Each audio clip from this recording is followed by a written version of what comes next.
Hello everyone, welcome to Bhadrayas Academy. আজি আমি নতুন এটা টপিক লৈ আপোনালোকৰ মাজলৈ উভতি আহিছো। আজি টপিকটো হৈছে সিপাহী বিদ্ৰোহ। এই সিপাহী বিদ্ৰোহ কি আছিল, কেনেদৰে ইয়াৰ প্ৰভাৱ ভাৰতত পৰিছিল, কেনেদৰে ইয়াৰ প্ৰভাৱ অসমত পৰিছিল, সেই বিষয়ে আজি আমি আলোচনা কৰিম। এই সিপাহী বিদ্ৰোহ হয় কিনো আসলতে? সিপাহী বিদ্ৰোহ এটা সৰু টপিক হলেও এই সৰু টপিকটোৱে এই সৰু বিদ্ৰোহে আমাৰ ভাৰতত এক নতুন আন্দোলনৰ ধাৰাৰ সৃষ্টি কৰিলে।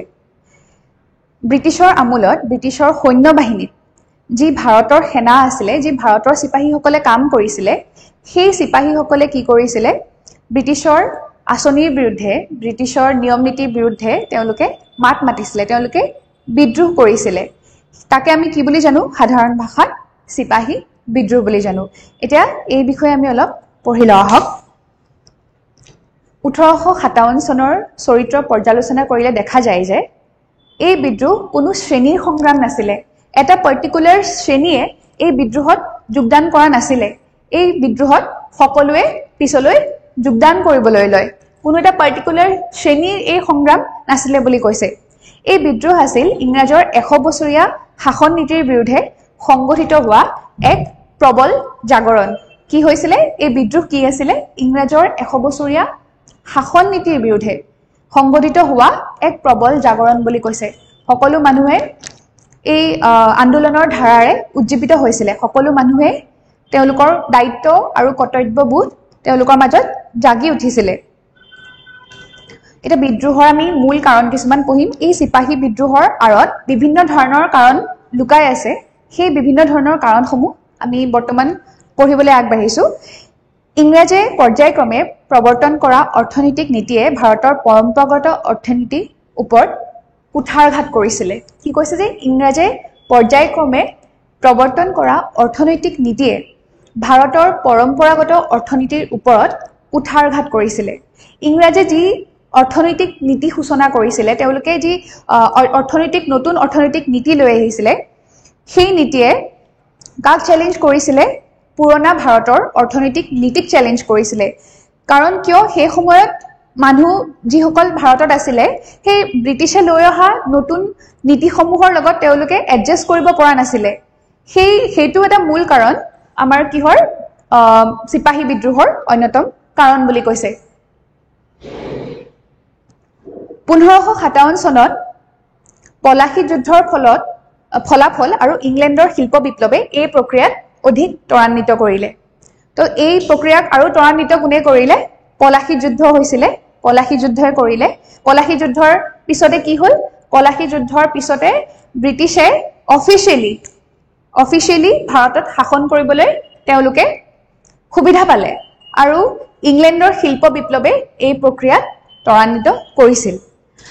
সামৰিক অনুশাসনৰ দোহাই দি সিপাহীসকলক নিজৰ কৃষ্টি সংস্কৃতিৰ পৰা পৰিহাৰ কৰিবলৈ বাধ্য কৰাইছিল।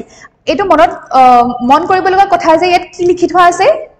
সিপাহীসকলক নিজৰ কৃষ্টি সংস্কৃতি পৰিহাৰ কৰিবলৈ বাধ্য কৰাইছিল। সেই সময়ত কি হৈছিলে? যিসকল সিপাহী আছিলে বা যি আমাৰ সমাজ ব্যৱস্থা আছিলে, সেই সমাজ ব্যৱস্থাত এই বৰ্তমানতকৈ তেতিয়া ৰীতি নীতি বেছিকৈ মানি চলা হৈছিলে।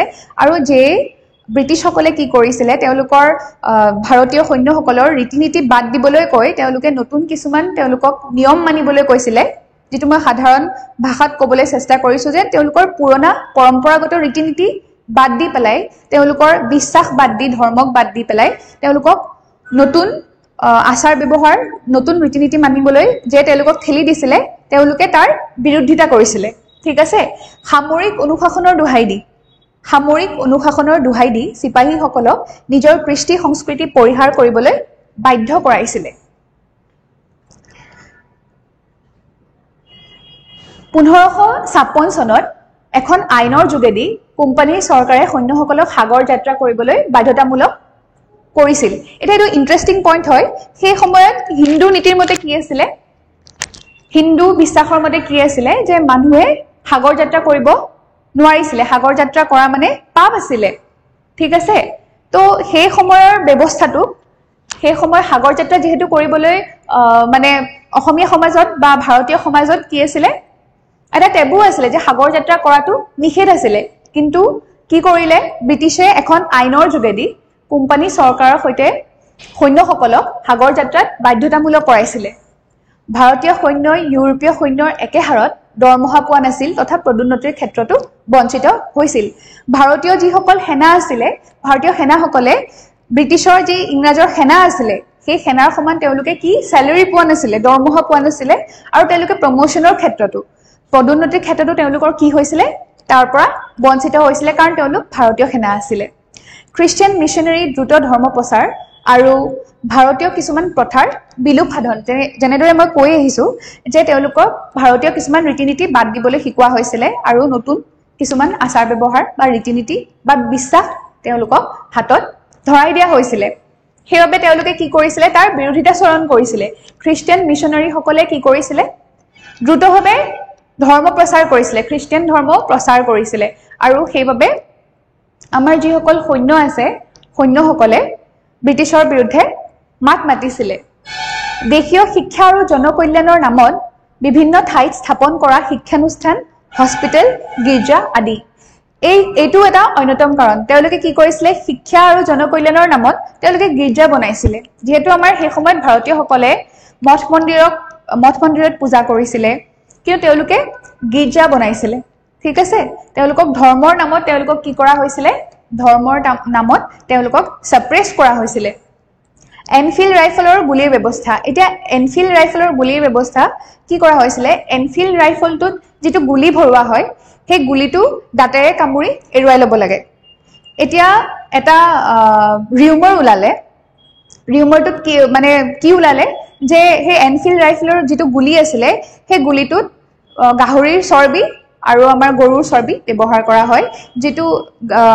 আমাৰ হিন্দু ভাষাত গৰু চৰ্বি নিষিদ্ধ হয় বা গৰু খোৱাটো নিষিদ্ধ হয় আৰু মুছলিম ধৰ্মত বা মুছলমান ধৰ্মত কি হয় তেওঁলোকৰ গাহৰি খোৱাটো নিষিদ্ধ হয় সেই যে সৈন্যসকল আছিলে সেই সৈন্যসকলে কি কৰিলে তেওঁলোকে আঘাত পালে আৰু আঘাত পোৱাৰ লগে লগে তেওঁলোকৰ কি হ'ল তেওঁলোকে ব্ৰিটিছৰ বিৰুদ্ধে থিয় দিলে এনফিল্ড ৰাইফলৰ গুলিৰ ব্যৱহাৰে অন্যটা ৰিজন হয় বুলি ইয়াত কোৱা হৈছে সো আমি ফলাফলসমূহৰ বিষয়ে পঢ়িম 1857 চনৰ 23 জানুৱাৰীত বংগৰ দমদম সেনা চাউনী আৰু 29 মাৰ্চত বেৰেকপুৰৰ সেনা চাউনীত গুলি ব্যৱহাৰ প্ৰতিবাদ কৰিছিলে সেই যে এনফিল্ড ৰাইফলৰ গুলিৰ কথা আমি এটা পাতিলো যত গৰুৰ চৰ্বি আৰু গাহৰিৰ চৰ্বি ব্যৱহাৰ কৰিছিলে বুলি তেওঁলোকে শুনিছিলে সেই গুলিৰ ব্যৱহাৰ তেওঁলোকে কি কৰিছিলে সেই গুলি ব্যৱহাৰৰ বিৰুদ্ধে তেওঁলোকে প্ৰতিবাদ কৰিছিলে এই মৰ্মে মঙ্গল পাণ্ডে আৰু তেওঁৰ সহযোগী ঈশ্বৰী পাণ্ডে ইংৰাজৰ সামৰিক বিষয়াৰ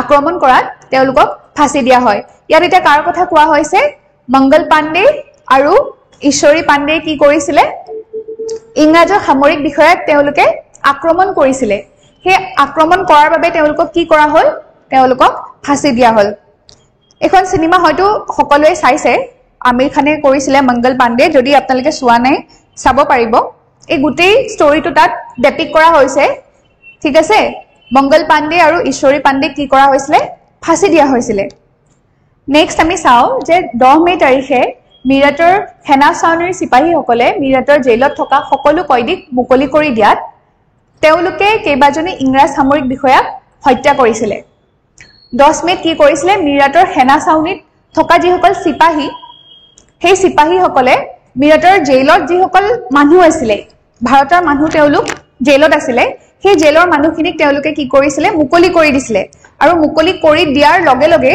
তেওঁলোকে ইংৰাজ বিষয়া হত্যা কৰিছিলে সামৰিক বিষয়াসকলক হত্যা কৰিছিলে দিল্লীত গৈ তেওঁলোকে বাহাদুৰ শাহ দ্বিতীয়ক ভাৰতৰ সম্ৰাট বুলি ঘোষণা কৰে তেওঁ সম্ৰাট বুলি যে ঘোষণা কৰিছিলে এজ এ সিম্বল আছিলে যে আমি আমাৰ ৰজা নিজেই পাতিম ঠিক আছে বাহাদুৰ শাহক কি কৰিলে বাহাদুৰ শাহক গৈ ভাৰতৰ সম্ৰাট বুলি ঘোষণা কৰি দিলে অতি কম সময়ৰ ভিতৰতে এই আন্দোলন সমগ্ৰ ভাৰততে বিয়পি পৰিল গোটেই ভাৰততে অতি কম সময়তে এই আন্দোলন বিয়পি পৰিল 1857 চনৰ আন্দোলনত অসমৰ প্ৰভাৱ এটা অসমত কিদৰে প্ৰভাৱ পৰিছিলে সেই বিষয়ে আমি পাতো অসমতো এই আন্দোলনৰ প্ৰভাৱ পৰিছিলে আৰু অসমত কি হৈছিলে অসমৰ এই বিদ্ৰোহৰ নায়ক আছিল মণিৰাম দত্ত বৰভাণ্ডাৰ বৰুৱা আমি নিশ্চয় সকলোৱে মণিৰাম দেৱানৰ কথা শুনিছো চমুকৈ আমি কি বুলি কওঁ তেওঁক মণিৰাম দেৱান বুলি কওঁ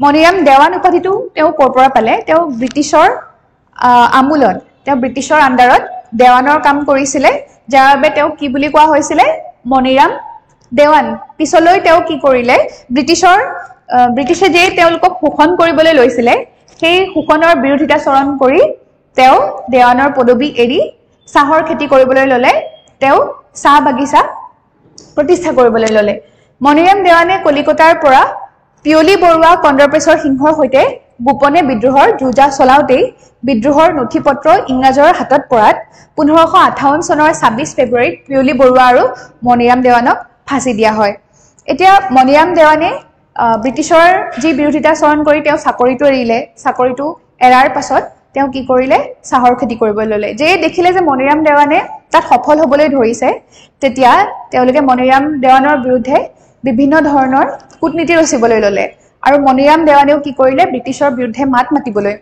কণ্ডপ্ৰেছৰ সিংহ আৰু পিয়লি বৰুৱাৰ সৈতে তেওঁলোকে বিদ্ৰোহৰ সিক্ৰেটলি বিদ্ৰোহৰ যুঁজা চলালে কিন্তু সেই যুঁজা চলাই থাকোতে মণিৰাম দেৱানে যি কণ্ডপ্ৰেছৰ সিংহলৈ চিঠি দিছিলে সেই চিঠিখন ব্ৰিটিছৰ বিষয়াই পাই গ'ল আৰু পাই যোৱাৰ লগে লগে কি হ'ল এই নথিপত্ৰ যেতিয়া ইংৰাজৰ হাতত পৰিলে 1858 চনৰ 26 ফেব্ৰুৱাৰীত পিয়লি বৰুৱা আৰু মণিৰাম দেৱানক ফাঁচি দিয়া হ'ল পিছলৈ অসমবাসীয়ে ইংৰাজৰ বিৰোধী মনোভাৱে এলানি কৃষক বিদ্ৰোহৰ জন্ম দিয়ে পিছলৈ কি কৰিলে পিছলৈ অসমবাসীয়ে এই গোটেই কথাখিনিৰ বিৰোধিতা কৰি তেওঁলোকে এলানি কৃষক বিদ্ৰোহৰ জন্ম দিয়ে এলানি কৃষক বিদ্ৰোহ ষ্টাৰ্ট হয় আৰু সেই কৃষক বিদ্ৰোহৰ বিষয়ে আমি পিছলৈ ভালদৰে পঢ়িম আপোনালোকে যদি ভিডিঅ'টো ভাল পালে তেতিয়াহ'লে মোক নিশ্চয় কমেন্ট কৰি পেলাই জনাব আৰু এই বিষয়ে যদি আপোনালোকে আৰু